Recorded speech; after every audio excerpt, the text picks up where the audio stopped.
গোপালগঞ্জে অনির্দিষ্টকালের জন্য কারফিউ ঘোষণা করেছে প্রশাসন। তবে আজ বেলা ১১টা থেকে দুপুর ২টা পর্যন্ত শিথিল থাকবে কারফিউ। গোপালগঞ্জের সংঘটিত রাজনৈতিক সহিংসতার প্রেক্ষাপটে আত্মরক্ষায় সেনাবাহিনী বল প্রয়োগে বাধ্য হয়েছিল বলে জানিয়েছে আন্তঃবাহিনী জনসংযোগ পরিদপ্তর আইএসপিআর। এদিকে বুধবার কারফিউ ঘোষণার পর থেকে শহরের পরিস্থিতি এখনও থমথমে। এ পর্যন্ত ২০ জনকে আটক করেছে পুলিশ। ঢাকা বিভাগীয় কমিশনার জানিয়েছে, এনসিপির পদযাত্রা ঘিরে হামলার বিষয়ে তাদের কাছে কোনো গোয়েন্দা তথ্য ছিল না। গোপালগঞ্জ প্রতিনিধি চৌধুরী হাসান মাহমুদের পাঠানো তথ্য ও ছবি নিয়ে বিস্তারিত জানাচ্ছেন আশিকুর রহমান।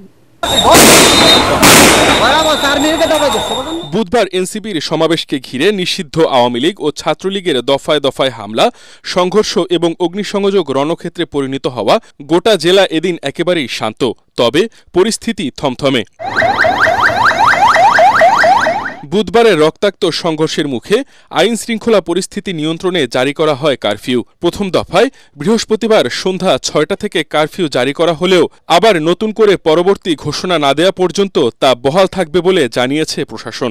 যে পরিস্থিতিটির উদ্ভব হয়েছিল এটি সম্পূর্ণ এখন আমাদের নিয়ন্ত্রণে আছে এবং সার্বিকভাবে যাতে আর পরিস্থিতির অবনতি না ঘটে এই জন্য আমরা যে কারফিউটা ছিল সেটা আমরা কন্টিনিউ করার সিদ্ধান্ত নেওয়া হয়েছে এবং আগামীকালকে দুপুর 12টা পর্যন্ত সেই কারফিউ বলবৎ থাকবে এবং 2 ঘন্টা বিরতি দিয়ে আবার সেটা পুনরাদেশ না দেওয়া পর্যন্ত সেটা চলমান থাকবে।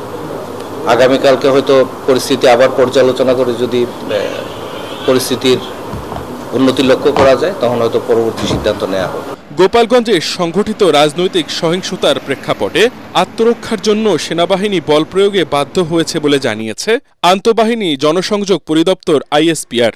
এক সংবাদ বিজ্ঞপ্তিতে এ তথ্য জানায় সংস্থাটি।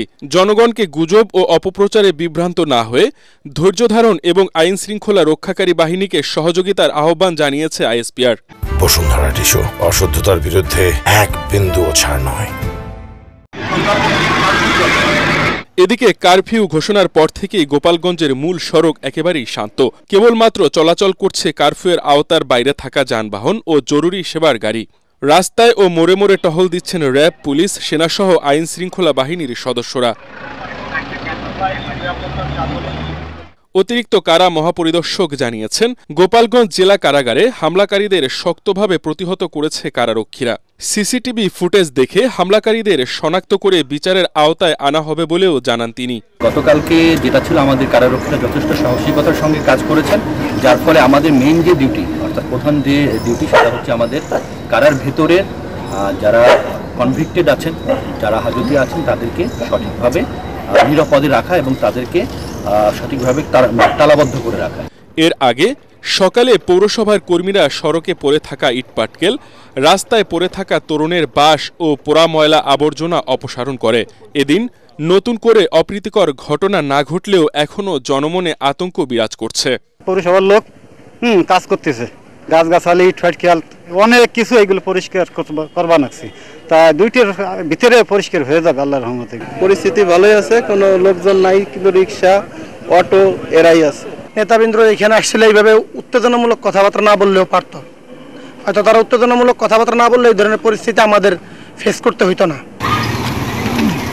গোপালগঞ্জ সদর থানা পুলিশ জানিয়েছে, বুধবারের হামলা ও সংঘর্ষের ঘটনায় এ পর্যন্ত ২০ জনকে আটক করা হয়েছে।